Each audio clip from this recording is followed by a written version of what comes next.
We do continue along, and the YouTube Roundtable is here, and we've got an extravaganza for this holiday season. We're going to begin with my guys talking college, but if you're only hearing us on the audio podcast version of Three Dog Thursday, come find the YouTube Roundtable under Three Dog Thursday. See what we look like with all of the guests that you're going to be hearing from here on out in this segment. You can see us on the YouTube Roundtable.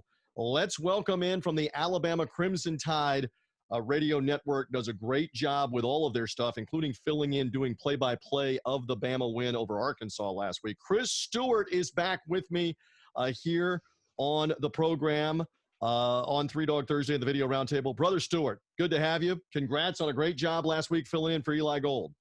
It was fun. Thank you so much for having me. Had a great time, and always enjoy visiting with you guys. All right, so also with me on the screen on the YouTube Roundtable, let's swing out west. He's actually in Arizona, but he writes all about USC Southern Cal, unbeaten in the Pac-12 title game. Matt Zimick back from USC Trojan Wire, the USA Today website and blog. Mr. Zimick, we bow to you. USC got to the finish line, whatever the finish line was in the Pac-12 undefeated. How are you? Well, thanks for having me, but no one should be bowing to USC. Probably not. Probably not in this instance. And I know, Matt, you wanted to send out some congratulations as well to Chris before I hit the record button. And I'm like, stop. This is the show. Don't do the show yet. So go ahead. No, it has to be a career highlight and an honor to fill in for Eli Gold. So I'm sure that it just was a mountaintop moment for you. Congratulations. I appreciate it. I felt like I was 5 years old because when I was 5, I used to pretend that I was doing play-by-play while watching the television. And frankly, that's how we did the ball game because of social distancing. The game was taking place in Fayetteville at Reynolds Razorback Stadium, and we were sitting in the radio booth at Bryant-Denny in Tuscaloosa. So called it off the television, had a great time. Thankfully, Eli's spine is going to be back for the SEC championship game. But going back, I think we were talking about this the other day, going back to 1958 with John Forney doing the play-by-play, 3-year run for Paul Kennedy, and then Eli for the last 30 plus. I think I may just be the fourth guy, even though it was just for a game, but only the fourth guy in about the last 60 plus years to do an Alabama football game on the radio. Is pretty special. That is special. Wow. And you got to call this punt return that we're looking at over and over again on the YouTube Roundtable, Devontae Smith. And Chris's call, even though we don't have the audio, is he's in the clear or something like that. And my money's on Devontae Smith breaking free. Every single time your money's on this guy. So can we discuss further? I don't have a Heisman vote, but number 6 in white with the crimson helmet, to me, is the best player in America on the best team right now in America. I go Devontae Smith, Chris. I would not argue with you in the least. Here's the problem, if you can call it that. I'm just speaking from a Heisman standpoint, not from a winning standpoint, but from a Heisman winning standpoint. It's going to be tough because he's got 2 other teammates that are easily, if anybody's really doing the research, are in the top 5 for the Heisman as well. He's got Najee Harris in the backfield. He's got Mac Jones at quarterback. So it's natural they're going to split some of the vote amongst themselves, which may open it up for somebody else to win the whole thing. I'll tell you this. If you're only giving me the 3rd pick of the most valuable player on the Alabama roster, I'll be happy with my draft spot. How about that? But there's no question to me, and I think Mac would tell you the same, and probably Najee. It starts with Devontae, especially when you consider what they lost in Jalen Waddle a month and a half ago, and then to have him, everybody knows he's the guy. Even though they've got other weapons, he is the guy as far as wideouts, and all he's done is get better and be more productive. I loved somebody putting something to the effect on social media. Alabama lost the best weapon, if not the best player in the SEC, and Jalen Waddle, and replaced him with the best weapon, if not the best player now in the SEC, and Devontae Smith. It's incredible. And you know as well as I do, Alabama filthy rich with talent, but he stands out and has had a spectacular second half of the season. Chris, is my point. Well, And Matt, it's what reminds me so much of what USC had going at that position for years. Yeah, he becomes the guy after Jalen Waddle goes down. But let's not forget they lost 2 first-round draft picks last year. And, oh, by the way, a top 5 draft pick at quarterback. This is a guy who's starting that many people didn't believe would be the starter this year because they thought the incoming freshman from California was going to be the guy. And instead, ho-hum, back where Tua left off, different type. But in terms of distributing the ball, he's been unbelievable. But this run of receivers that Alabama's had has been unreal. Incredible. Matt Zimick, give me a thought on what you think about what we're saying about Devontae Smith and how much Heisman consideration should he get. I know it's become primarily a quarterback award, but what are your thoughts? I think precisely what Chris mentioned about Jalen Waddle not being in the mix and Smith still being dominant, that really is a clear statement for his candidacy. I mean, so it's not as though, Mac Jones has been the constant, but when Waddle went out, it was easy to think, oh, this offense would take a hit, and it hasn't missed a beat. And I think Smith has to get a lot of the credit for that. Now, obviously, as we look at like Alabama versus Florida, one person has made the astute commentary, and many others have as well, I'm sure, that the difference is the offensive lines for the two teams. So you have to give a lot of credit to Alabama's offensive line as a central reason why that offense has been able to function so well. But in terms of being able to put up the obscene numbers, that's mostly Smith, I think. And so, with Trask torching his candidacy against LSU, I think we're going to see the Heisman winner coming from Alabama. And if you have to put Mac Jones up against Smith, I would give it to Smith at this point. Interesting. All right, so let's segue right to the SEC championship game. There it is. It is championship week. Unlike the Pac-12, they didn't shuffle in a new opponent. It will be Florida. Sorry, Zimick, had to get the zing in. It will be Florida and Alabama confirmed playing at Mercedes-Benz Stadium. It's almost become the Nick Saban Invitational. Like Alabama's there virtually every year, it seems like, in this one. All right, Chris, back to you. I'm in the state of Florida. There are a lot of Gators that have gone mum. It's almost been funeral-like after the loss to LSU. Most everybody believes, including me, that this game is going to be a decisive Alabama win. Obviously, an Bama fan believes that. What are your thoughts? Because you got to take the perspective of getting ready to go cover and work this game.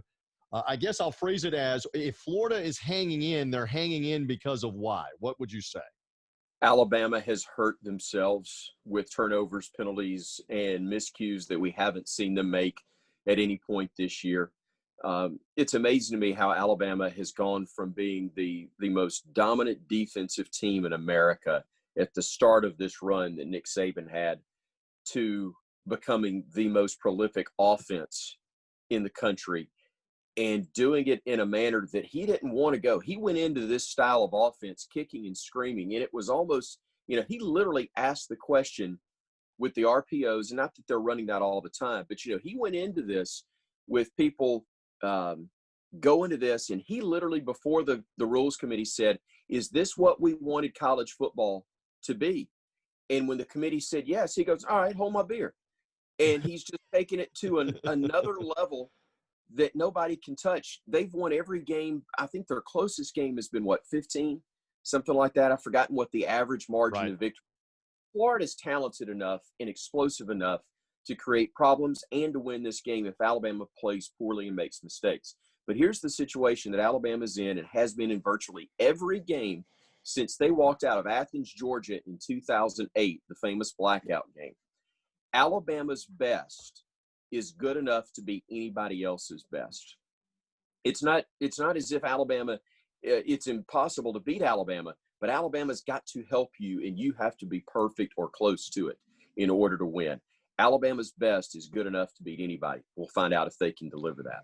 All right, Matt Zimick, to you. We are going to talk Pac-12 with you in a moment, but a quick thought on the SEC title game, which, again, my belief, and I said this before you guys came on with our handicapper Brian Edwards on the audio version in the opening segment. They play this game 5 times. I believe Alabama wins it 5 times by various scores and could win some of the time by 10, might win some of the time by 25. Florida fan doesn't want to hear that.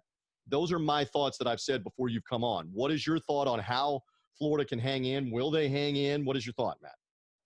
Well, I just want to pick up on what Chris said before I get into my specific thought on Saturday, and that is that when you compare Nick Saban to Bear Bryant, the two iconic coaches in Alabama's history, to arguably the two best coaches ever, Bear Bryant went through a lull in 1969 and 1970. He had to reinvent himself. The picking up the wishbone from Darrell Royal before the 1971 season, that reinvigorated his career. And you could say that Alabama was better and more consistent in the 1970s than in the 1960s. So Saban and the Bear were both willing to look at themselves midway through their Alabama tenures and reinvent themselves in a significant way. That's why they're so great. So I wanted to get in that historical parallel. In terms of Saturday, the two SEC championship games which come to mind as parallels with Saturday, it's either going to be 2016 or 2013. 2016, when Alabama hung 54 on a weak Florida team that, just the bottom fell out, could be like that. I think it's going to be more like the 2013 game in which Auburn was clearly better than Missouri. Missouri kind of sort of hung around with its offense for 3 quarters, but over 4 quarters, it was just way too much firepower from the Auburn side. Auburn had at least a little pinch of defense. Missouri didn't have any. I think that's the salient comparison here.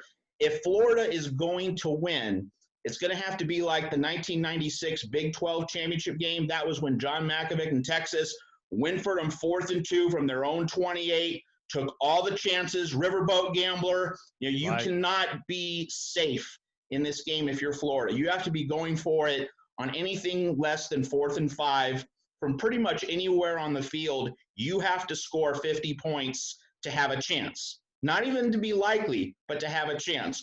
Florida has to go all out to have any real shot in this game. Chris wants to jump in. Go. Yeah, and guys, I think Florida does have the luxury now to do that, as weird as it may sound. In having lost to LSU, they got nothing more to play for. I don't care what Dan Mullen said. They ain't getting in the playoff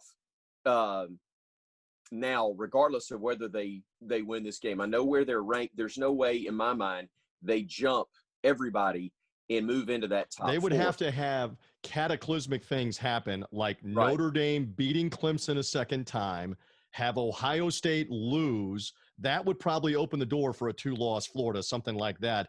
But I Also wouldn't beating count. Cincinnati. Right. I wouldn't count on Ohio State losing, and more than likely Clemson gets revenge. So I'm with you. I think, Florida lost their opportunity, let's just say the kind way, against LSU to have this game be a way to play themselves into the playoff. That's for sure. And I know we're saying all this and watch it be a close game, but again, Alabama has passed every test, especially in the second half of games, and I don't see Florida's defense, which has not been there, or run game being much of a factor in this one. So let's see what happens in that matchup. We got to move along. Again, you're hearing the voices of Chris Stewart and Matt Zimick. If you're only listening to us on Apple Podcasts, Spotify, Google Podcast, of the 3 Dog Thursday audio version of the podcast, come see us. I'll tease that one of us is far outdressing the other 2 of us on the video version of the YouTube Roundtable. Come see who that is between Chris Stewart and Matt Zimick hanging with me here on the 3 Dog Thursday podcast. He is way, way over. He's like doing TV, I think, later in the day. The only reason I'm like this, when I finish with you guys, I'm headed to Tuscaloosa, is we're taping this to host a National Signing Day special. And there are 3 major holidays in this state coming up. You've got Christmas, you've got Hanukkah, you've got National Signing Day. This is the festival of 5 stars. Is it in that order, though? It may be Signing Day, Christmas, Hanukkah after, maybe. Festival of Lights is Hanukkah. Festival of 5 stars is National Signing Day for Alabama. Festival of Fax Machine, which is what it used to be, but now they digitally send it all in on email and that kind of stuff. All right, we continue here, and Matt Zimick. All right, so we're going to look at our friends from mybookie.ag. There it is. It is a USC-Oregon game coming Friday night at the time that we're taping. We believe that's going to happen. Pac-12 has had COVID issues left, right, and down the middle. USC finished 5-0 off the great win over Southern Cal back. Where am I? I'm looking right here on the screen. Here it is. Man, dagger for UCLA, the rival. USC winning the crosstown showdown. There is Keaton Slovis's game-winning touchdown pass in the final 30 seconds for a 5-0 year. So now we head into a Pac-12 title game with the Trojans that you cover. Matt Zimick, we'll show it one more time to the YouTube audience. UCLA, what in the world were they doing? Gave up a long kickoff return, up by 2 in the final minute, gave up a long pass, then gave up that touchdown. Tough to watch. All right, so that segues us to the Pac-12 title game right here. USC favored over Oregon at home. What say you, Matt Zimick, about the matchup here where the Trojans are trying to say, hey, we got a case to maybe be in the playoff if we're 6-0 and win the Pac-12? What about it? Well, we can just shut it down. USC's not getting in the playoff. We just don't need to spend any time on that, period. It's such a weird situation out here, and I'm not even talking about Larry Scott and the Pac-12 completely bungling this Pac-12 title game in which, they're allowing a team with 2 conference losses, which didn't win its division, to play USC where, Washington can't play because of COVID. But Colorado has just 1 loss. Colorado and USC are in the same division. They didn't play each other. That if you're going to play a Pac-12 conference game on Friday, it should be USC Colorado. Even though Colorado lost to Utah, Colorado is still the second place team, and it can play. It doesn't have the Washington's COVID issues. But the bigger point which this game raises is that USC, this is a chance to do flex scheduling relative to a conference championship game. And people in the SEC, Chris is very aware of all the times that Alabama would beat a 3 or 4 loss SEC East champion. You shouldn't be committed to have that 4-loss team in your conference championship game. You should swap in a team from another conference if you want a high-end game right before. Certainly, if it's in a crazy year like this year where you've had the cancellations, that's your bigger point. Slide in Colorado, right? So Georgia wants a game. Let's have USC Georgia, or let's have USC Iowa, since Michigan can't play Iowa. That would be much better television, and USC would get a quality of opponent, which would help the Trojans a lot more in terms of the playoff. Even though they don't really have a shot, it would still give them more of a boost. So flex scheduling, which BYU and Coastal Carolina showed, this can be done on the fly. Boy, I really hope college football uses this as part of its modus operandi in 2021 on the other side of the pandemic. But anyway, so about this game. So USC has a short week. It's a Friday. It's a short turnaround. Oregon didn't play this past weekend, so Oregon gets more time to prepare. I think USC clearly has the better talent. You can see Oregon's offensive line got outplayed by Cal's defensive front. Penei Sewell opted out for the season. He was going to be the anchor of Oregon's offensive line. So, Oregon doesn't have all of its horses, but USC, if you've watched any of the Trojans this season, it's not an especially physical team. 3 of USC's 5 wins have come in the last minute of regulation. USC has been really good at scrambling to win games late. Keaton Slovis, 13 touchdowns, 0 interceptions in 4th quarters this season. So USC has been a really great 4th quarter team. It's not a physical team. It's not a dominant team. It could easily be 2-3. In week 1, it needed to recover an onside kick to beat Arizona State. So the 5-0 record looks good on paper, but the quality of the team underneath, not very convincing at all. And it's such a weird situation here where most USC fans privately, if you really ask them, they're not happy the team's 5-0. They wish this team would be 2-3 because they want Clay Helton out of there. I was headed there, and you got there on your own. I was headed there because when I talked to both of you guys in August, and we were talking about how the Pac-12 allegedly wasn't going to play and how that would benefit Clay Helton because he wouldn't lose games. Well, now he's 5-0, and if he wins this game at home with Oregon, you got to keep him. So I don't know. He's there regardless of result. He's made it this far. It's just not gonna happen. Well, and the interesting thing is they played the season, and Kevin Sumlin's Arizona team was terrible, and he got fired. My God, 70-7 the other night. 70-7 against your rival. In the Big Ten, they played Lovie Smith, who I obviously worked with the Buccaneers. They played the season. They finished 2-5. He got fired. There are a lot of coaches that did themselves worse and had a bad season. Jim Harbaugh is another one because they went ahead and played in 2020. Clay Helton, the opposite. Is he looking at a contract extension after 6-0? Probably not, but we'll see how that goes. We got to go shortly. You guys have been great to be with me. Let me promote and plug away here. You can find one Chris Stewart. There he is at C. Stewart Sports. Follow him, Alabama Crimson Tide Sports Network. He'll be on the broadcast with Eli Gold back, with John Parker Wilson on the call. Chris does a fantastic job with Alabama basketball and baseball. Follow him right there on Twitter at C. Stewart Sports on social media. Follow Matt Zemek at Matt Zemek, Z-E-M-E-K. I'm spelling it all out for the audio listeners that are only hearing us on the Three Dog Thursday audio version of the podcast. You see it on screen on YouTube here on the Three Dog Thursday Roundtable. You can also follow the USC Trojan Wire that Matt writes for right here at Trojans Wire. That is the Trojan Wire USA Today website and blog for everything USC Trojans in advance of the Friday night championship game, etc. Hopefully I got all the plugs in and correct. Chris, to you one final time. This is about the 87th time I think you've gone to Atlanta for the championship game this weekend. Does it ever get old? Does it ever get lost on you in that new stadium, Mercedes-Benz Stadium, to be around all of this real quick? No, it's really special. And that's why I was so glad that Eli is healthy enough to be back and call the game, because no matter how many you've done, they're still special. They're still unique. He's the voice of the Tide. He should have that one. And for all Alabama fans, I hope they don't take this for granted. All right. And Matt Zemek, you're ready for Friday night. You'll be writing about it again, depending on when they're hearing us. You may already know what happened in the game, but we're in advance of Friday night here on Three Dog Thursday.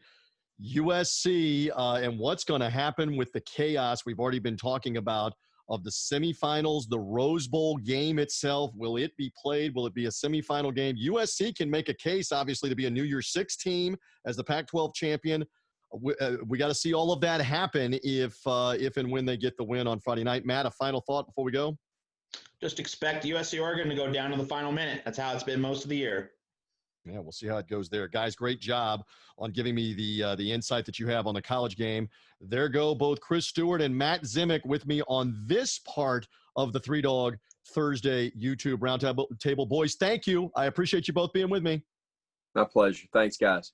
Thank you. We do continue along. We're going to have fun here on the podcast. Again, if you're only hearing us, we're still in the midst of the YouTube Roundtable Extravaganza right now. Come find the YouTube page for Three Dog Thursday. You will see what we look like. Still to come on the audio podcast and on the YouTube Roundtable, we're talking lots of kicking and kickers. Danielle McCartan is back on from New York and WFAN. TC Martin from out in Las Vegas, talking kickers, and also Jason Powers from right here in Tampa Bay and the Powers on Sports podcast, who's a former college kicker himself. Who's going to kick for the Buccaneers, et cetera? That's later here on the Three Dog Thursday podcast. Whether you're only hearing us, make sure you find us on the YouTube page as well for the Three Dog Thursday YouTube Roundtable. And without further delay, my man who's nodding along on the roundtable is from Smack Apparel. Derek Martin back with us. Happy holidays. Good to see you. And we've got plenty to discuss with football and with Smack Apparel, my friend. It's great to be back. Ironically enough, I am a kicker myself. I played college soccer. A little different, but we used our feet a lot. I was the goalkeeper, so I didn't. But either way, happy to be here. Excited to talk with you. Got my dogs in the background, so if they start barking or going crazy, I apologize. But, we're doing what we can. I was going to say, do they want to participate whenever dad gets on the computer and starts talking? If they do participate, I love the ambiance, whatever it is. So if need be, because our guys are going to talk about this and gal in the final segment, could you get out on an NFL? Did you ever kick in high school? Could you get out and punt or place kick? Did you ever try that? Could you do that if necessary? One of my biggest regrets. No, I actually, it was a high school game. I got called down to kick at the halftime for $50. It was some sort of like promotional giveaway. I was wearing sandals at the time, so I took my sandals off. I kicked barefoot, but I made an extra point. So who knows? I could be kicking in the NFL today. Did you almost break your foot? Like yeah, the Vikings would like you after the Bucs game last week. Thank you, Dan Bailey. Did you almost break your foot kicking barefoot off of sandals? Man, it was the adrenaline of it all. It was a halftime. It didn't mean anything really, but I still was pumping, man. I celebrated afterwards too. I probably looked like an idiot, but I made it. That's all that matters. All right, so let's get to what we're here to talk about, and that is some great stuff. It's championship weekend in college football, and they've got all kinds of great stuff at Smack Apparel. So I want to show the fans here. We've got our own discount code up for Three Dog Thursday. Use the promo code TAG when you're going to check out, or you can just go right here as you see on the screen right now to smackapparel.com/discount/tag, and that's going to automatically put a 30% off discount into your order with Smack Apparel. And they are seeing, again, if they're on the YouTube page, Derek, your shirts are zipping by on smackapparel.com, whether it's the Lakers, whether it's the Buccaneers, whether it's the Chiefs, who are red hot as the Super Bowl champs, whatever the case is, they're seeing that going by. And we want to feature some of the different college teams. I know you were saying to me that these are some of the best sellers. Obviously, Alabama here that we're looking at on the screen, the Tide taking on the Florida Gators, coming up in the SEC title game on Saturday night as a heavy favorite. And this Alabama shirt here for the Bear Bryant with the houndtooth hat, the fedora, still the greatest to ever walk the sideline. This is a big time seller right now on Smack Apparel, right? Yeah, I mean, Alabama fans are awesome. They're diehards. So this is one of our better selling Alabama T-shirts. And obviously, if you're a big Bama fan, you know who Bear Bryant is, and you understand the hat is so symbolic of the team and of their championship kind of pedigree. So yeah, this is one of our best selling T-shirts. Comes short sleeve, long sleeve, and definitely a testament to Alabama. We got a few other designs. They're a huge market for us, and we love giving them stuff they love. All right, so if you're a Bama fan, be looking for that. If you're an Ohio State fan, we had no Ohio State game last weekend. The Buckeyes now in the Big Ten title game this weekend. And Derek, we're seeing it on the screen on the YouTube Roundtable here on Three Dog Thursday. Once again, Michigan is our Michigan. Yeah, so it's not good for Michigan. And you may even have a revised version that they can look for on smackapparel.com, but I'll zoom this in. They can see all the years in a row that Ohio State has put it on Michigan. So there's no 2020 game, but you're going to have an addition to what we're seeing right here. You're going to have to put the asterisk up there, right? We do. Yeah, we actually leaned into it a little bit. The Ohio State fans and the Michigan fans don't really get along, so we love the rivalry. It's a huge part of our business, and this is honestly one of our top 10 sellers year in and year out because Ohio State fans absolutely hate Michigan fans. So yeah, we have a new design, even though they didn't play in 2020.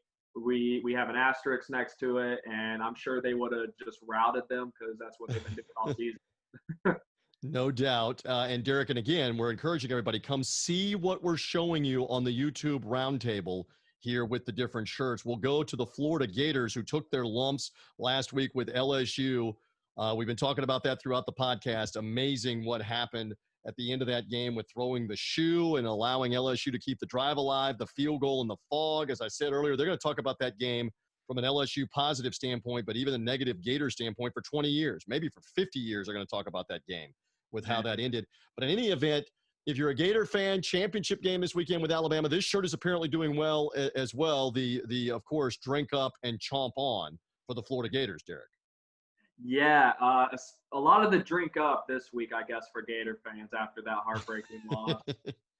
But yeah, no, Gators. I mean, we're a Florida company, so even though our founder is a Florida State alum, we're definitely a Florida company. We love our local universities, and Florida is one of our biggest markets as well. UF have a lot of people who went there, a lot of friends, so they love this design. I think it kind of is a testament to college in general. Drink up and just cheer on your favorite team. So good luck to the Gators. I know they're underdog this week, but there's definitely a chance.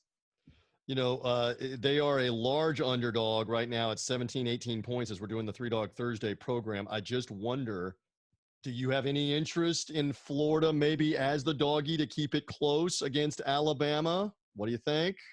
I mean, if LSU beat Florida last week, I think Florida, anything is possible, right? Especially in 2020. And, Trask is definitely one of the the kind of key components of that team. So I could see them keeping it close. Who knows, man? The way things have been going lately, especially with college.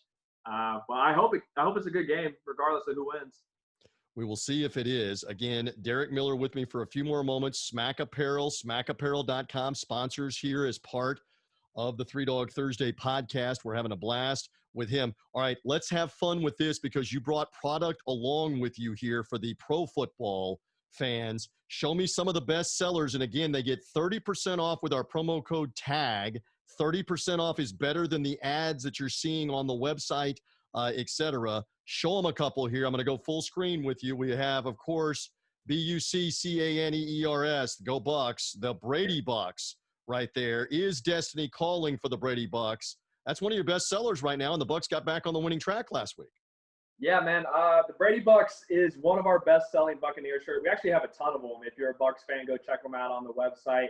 Ironically, we made this shirt after we got Tom Brady and Gronk, and then they proceeded to get Fournette and Antonio Brown. So we might need to update it, add a few more players in there. But they're doing everything they can to make a run this year, and it would be great to see them as a hometown team play in the Super Bowl at home. So, yeah, this is one of our best sellers. Got this other one here. Washington. Hey, the Washington football team. And you can pull that back a little bit. Rest in peace for Hail to the Redskins and the Redskins symbol 1937 to 2020. Suddenly the Washington football team is playoff relevant, Derek. Yeah, I'm an NFC East fan. I'm a Cowboys fan, so it's been a rough year. But, it's exciting to see Washington do well. I mean, I love Ron Rivera. That whole story is incredible. Alex Smith, I mean, it's hard to hate them. You know what I mean? And especially this year after having their name stripped from them. Of course. So, yeah, RIP HTTR is one of our best sellers for them. I know the former Redskins fans are diehards, and they love Okay, that. wait a minute. Before you pull that one out, hang on. Put that one back down before you pull that out. Let's finish on the Redskins, but you're right. Such a feel-good story, tough to hate them. And they may end up being the opponent for the Buccaneers in the first round of the playoffs if things work out, depending if Washington make it. Where's the Bucs seeding if they win a game or two more? We'll find out on that. And again, we need to reiterate, they can go to smackapparel.com to get these shirts. Now, I need to give this the proper intro. One of the best stories in the NFL is the Buffalo Bills are back. Do you realize, were you in grade school? Were you in diapers? The last time the Bills won the AFC East, 1995, were you still in elementary school? Give me a break. 25 years, and the Bills may be about to win the AFC East crown here over the next week or two. Yeah, you're really aging me. No, I was 7 years old at that time, so I don't remember it.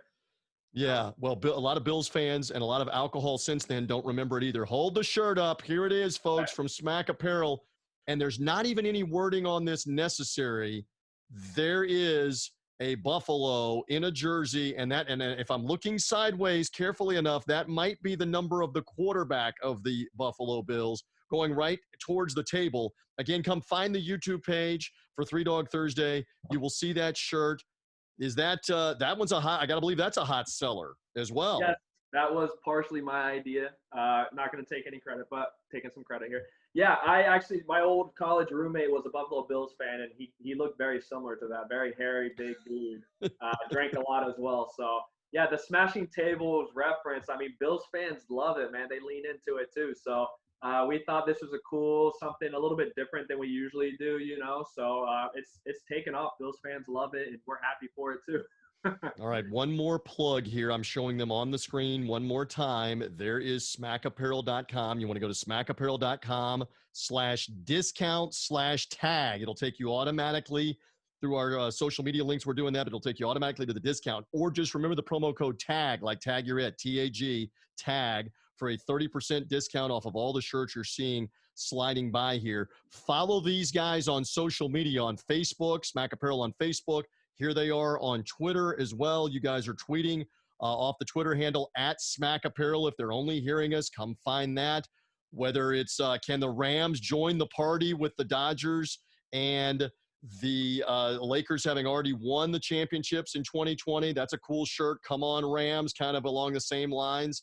with the Dodger blue, but the Rams colors and the Lakers and the whole thing. So they can get that 30% off as well. But go follow them here on the Twitter handle as we take a look, whether it's Green Bay and the Packers shirts, which seem to be doing well. Or is this legit that Terrell Suggs was really rocking it? I guess he was, that he hates on the Steelers, even still to this day as a Baltimore Raven, right?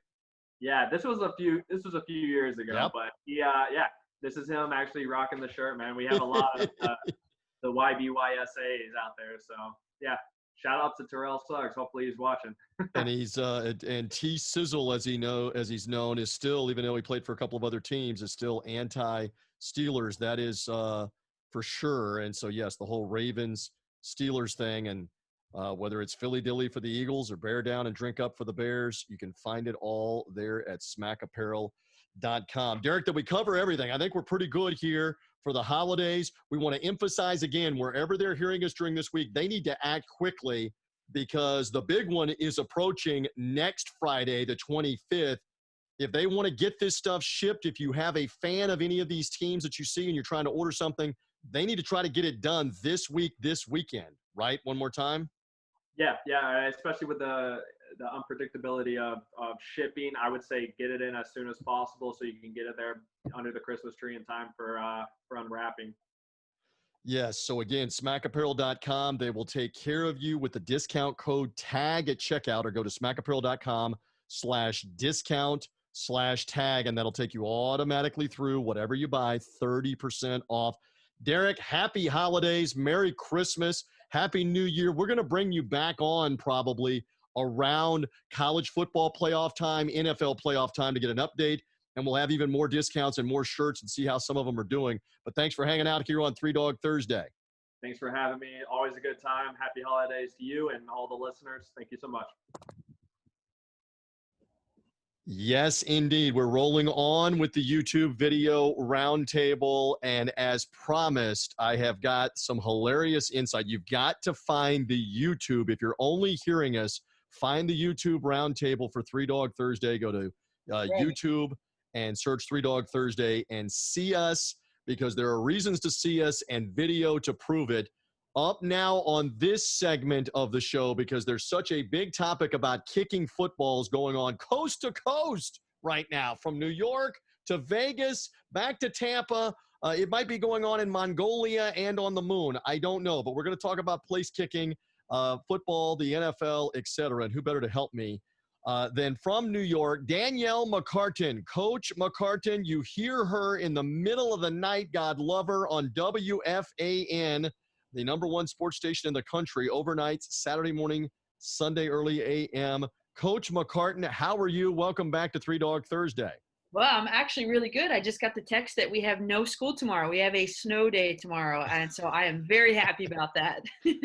So snow day for Three Dog Thursday, as Danielle also teaches as well. And we're going to get to the kicking coming up in a couple of moments. You saw him briefly, and this is tremendous. From a drive-through line in Las Vegas, my Vegas radio and TV brother from another mother. Initials brother from another mother is TC Martin. How are you feeling? And you're in line as we speak while we tape on the YouTube page, trying to order some midday lunch Pacific time. Am I correct? The sweet tea's gone. You might as well give me a Pepsi. That's fine. I'll take a Pepsi today. You got it, Linda Lou. You take care, girlfriend. And don't forget, bet against the Raiders. Yeah. What's going on, TJ?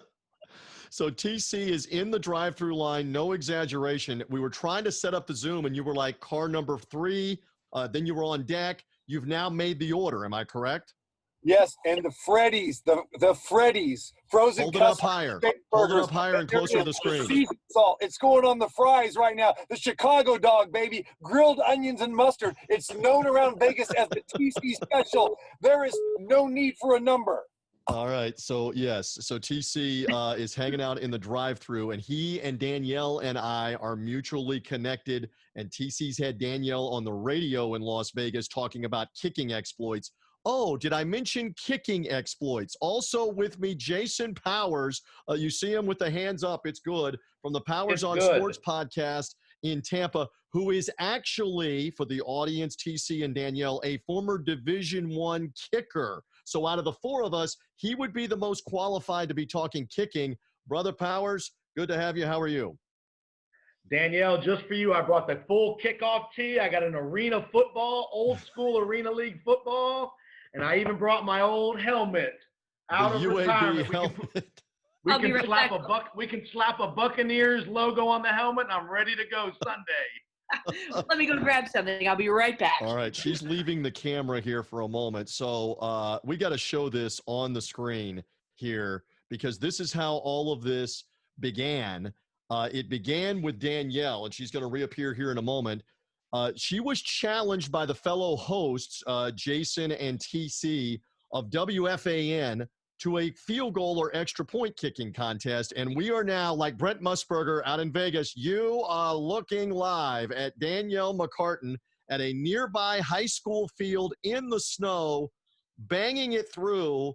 Danielle, what is that, about a 20-yard kick there for you? And then you're answering the challenge right here of Craig Carton and some of the other hosts. What was this, about 20 yards, something like that? Yeah, well, Craig Carton hit it from like 40-something, which was like ridiculous. No one's going to beat that.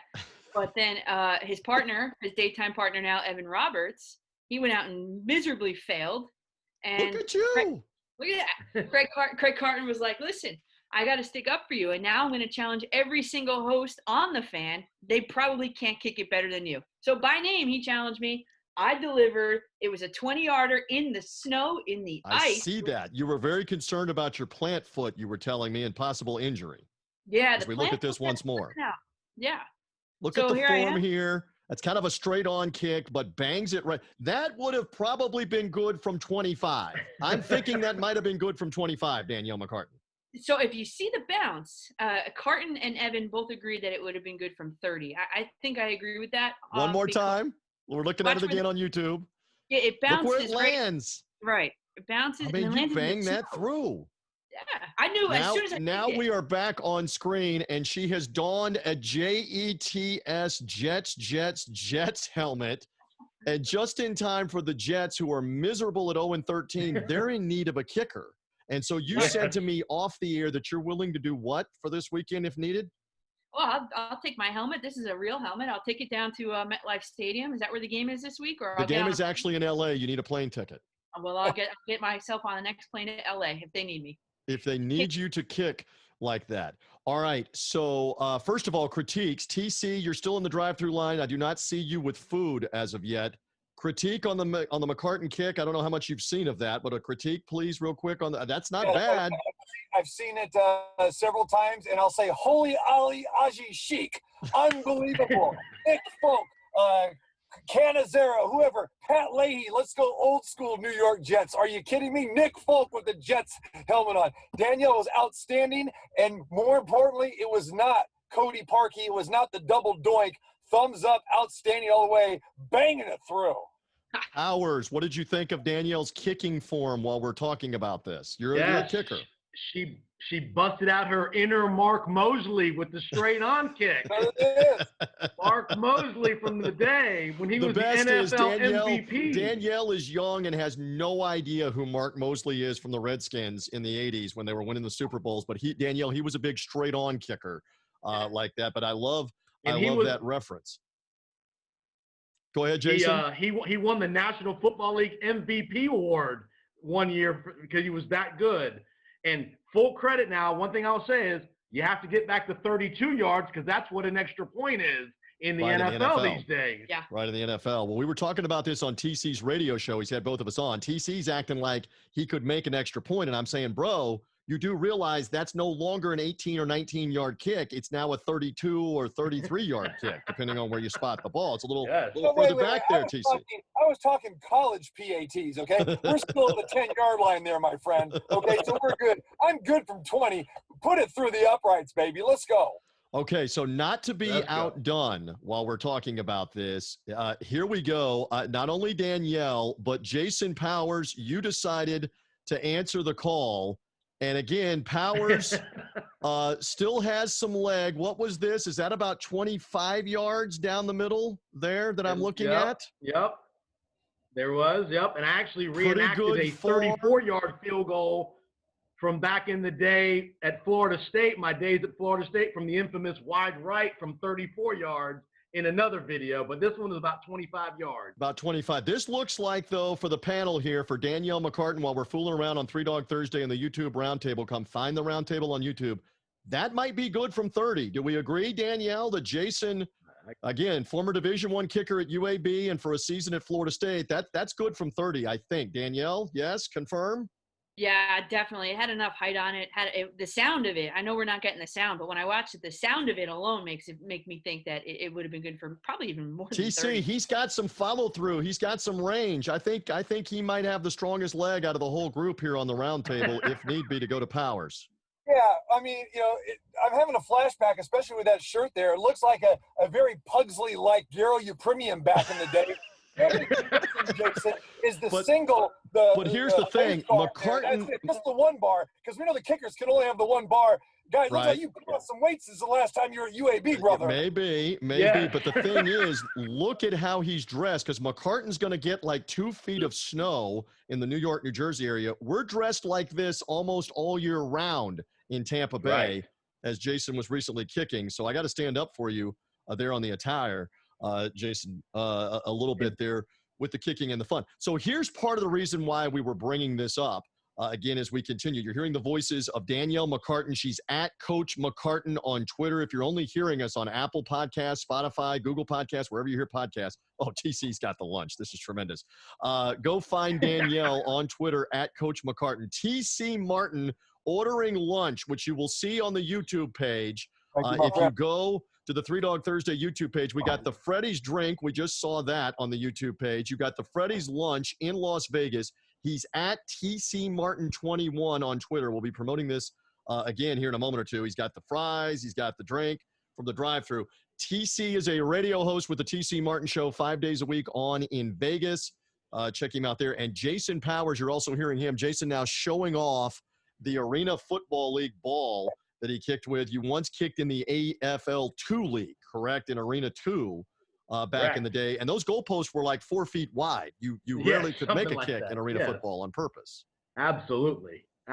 Very tight. Very tight there on that. All right, so here is what I also wanted to show the audience, that part of the reason why we are joking about this is this right here from the Tampa Bay Buccaneers that they released on Tuesday, and we're taping this on Wednesday. Oh, by the way, we've put the punter / kickoff guy, Bradley Pinion, the kicker, Ryan Suckup, and the long snapper, Zach Triner, all on the COVID-19 list. And it is unknown midweek if any of these guys can play this week for the game in Atlanta. So the Bucs are having tryouts right now for long snapper, punter, and kicker, trying to figure out what they can do if these guys are COVID positive and cannot play for this weekend. That's what kind of spawned all of this, is what I'm telling the audience. And here again, Powers even put it in his tweet here that you are available for the Buccaneers on Sunday in Atlanta if need be. You are a local guy, and you're saying you could go and bang one through here just like Danielle would for the Jets if need be, is what you're saying.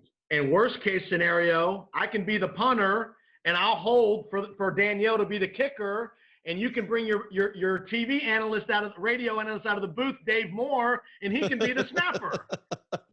Dave Moore was the long snapper at the end of his career, longtime tight end with the Bucs. And Dave said to me in a text message yesterday, I could get in the stance to snap for a field goal or for an extra point, but I'm not running down the field on punt to try to go tackle somebody. That ain't happening anymore. So that's the deal. I'll kick it out of bounds. I'll punt it out of bounds. No need to run. I'll just kick it out of bounds. You'll handle the punts. All right, few more moments left. TC, we were talking about this on your show here. I know we're getting the video. You're getting lunch, et cetera, et cetera. My Buccaneers may be without a kicker, so we might have to use Danielle. We might have to use Jason. Maybe it is Ali Haji. What was it? Ali Haji Sheikh. Raul Alegre was the other name, right? Raul, that's another one from back in the past that Danielle doesn't know who we're talking about. She knows like the modern kickers, like John Hall of the Jets, right? John Hall of your Jets, Jets. Danielle, am I singing your song there? Yeah, John Hall was probably the first Jets kicker I remember, yes. And they've had a couple others since then. What was I'm trying to remember who was Mike Nugent, right, was kicking for the Jets Nugent, for a little while as well. Yep. And he's been very well traveled. All right, while I have you guys here, it is Three Dog Thursday. You can pick an underdog if you like for this weekend. We're looking at mybookie.ag, and they've got the college odds and the NFL odds. Jason, I guess for you first, out of any of the college championship games this weekend, do you have one that stands out as an underdog? We see Oregon as an underdog with USC. As I scroll down, I'm working that Northwestern Ohio State game with Tiki Barber Saturday on national radio. Ohio State favored by 22. Holy cow on Northwestern. And it doesn't get much better because Notre Dame, as we scroll down, is a 10-point underdog. Right here we see it with Clemson. And then when we get to Alabama and the Florida Gators, there is that game as an 18 or 19-point underdog for Florida right now. Powers, you got any of those underdogs you like for Three Dog Thursday? Like Bino Cook says, Notre Dame has material. And I like the Irish. I like the Irish to win the game outright again. Wow. I really like their offensive and defensive lines. The issue for Clemson was not offense in the first matchup. The Notre Dame offense went right through that Clemson defense. So I really like Notre Dame. I know it's more of a road game now playing in Charlotte. Trevor Lawrence is back. I get it. But for whatever reason, we are in a wacky 2020. Yes, Give we me are. the Irish in an outright winner. We are booking that action straight up right now with Mr. Powers. Money line, give me that action. Listen to him eating the fries, TC Martin, with this. Danielle, I think I saw, and I want to put it on the screen here, I think I saw the Jets line, and amazingly, the Rams, who are a playoff team, are not favored by 40 as we take a look here and scroll down to the late games, but instead they're only favored by 17. Your winless 0-3 or 0-13 Jets, do they have any hope of covering that 17-point line against the Rams? You know, last week I had the Jets scoring, I think my prediction was 13 points, which would be 2 field goals and a touchdown, and they didn't even score the touchdown. So I would jump all over that. There's no way they can play this game even within 17 points. No way. All right, so take the Rams. Do not take the Jets there under any circumstance. And I'm looking back for the Buccaneer line. TC Martin, the game with the Falcons, the Bucs favored by 6 on the road in Atlanta. Again, I'm in the bag for the Buccaneers. Want to see the Bucs make the playoffs.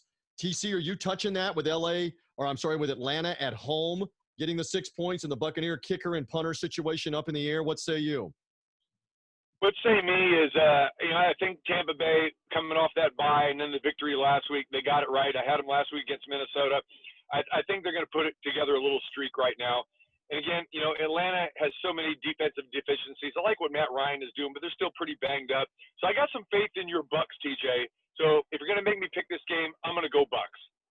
All right, how about that? So a little Three Dog Thursday fun with all of my but panelists here. TJ Riggs, I'm going to support you, my friend, and I'm going to go with those Northwestern Wildcats.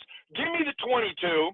People in here, they're betting Ohio State like with both fists. They can't get enough of the Buckeyes. I'm going to take Northwestern because I think they can keep it close. It should be a low-scoring game. I wish the game was outdoors. I wish it was on that high turf they have at Ryan Field with Northwestern, but instead it's going to be indoors, so the track will be fast. But I got a little faith in the Wildcats to keep it close. You and Tiki calling that game. I'll be listening to you while I got money on the Wildcats. Listen to that from the drive-thru of Freddy's. He's now done at the drive-thru and he's eating his lunch, headed to do his own show in Las Vegas as TC Martin. Yeah, the grass is only slightly smaller at Northwestern's home field than the U.S. Open golf rough whenever they grow it about 10 inches deep from the USGA to try to slow you down. This will instead be at Lucas Oil Stadium in Indianapolis. Tiki Barber, Danielle, Tiki and I will be there on the call Saturday at noon, depending on when they're hearing us on Three Dog Thursday or seeing us on the Roundtable. Let me get plugs in for these people one more time on how and where that you find them. Here is Danielle McCartan. Check her out on WFAN. There she is, Coach McCartan on WFAN Saturday night, 2 a.m. to 6 a.m. into Sunday morning. You'll be recapping all the championship games, getting ready for the Giants game and also the Jets game on New York's WFAN. Follow her at Coach McCartan right there. Jason Powers is the Powers on Sports podcast. And again, he's at JPO Sports. They're on Twitter. Follow him at JPO Sports. The Powers on Sports podcast, again, through Apple Podcasts, Spotify. He's talking about his kicking exploits, etc. And my man from the drive-thru is TC Martin of the TC Martin Show, at TC Martin 21 if you're only hearing us and you're not seeing the YouTube, at TC Martin 21, tcmartinshow.com, on 5 days a week in Las Vegas.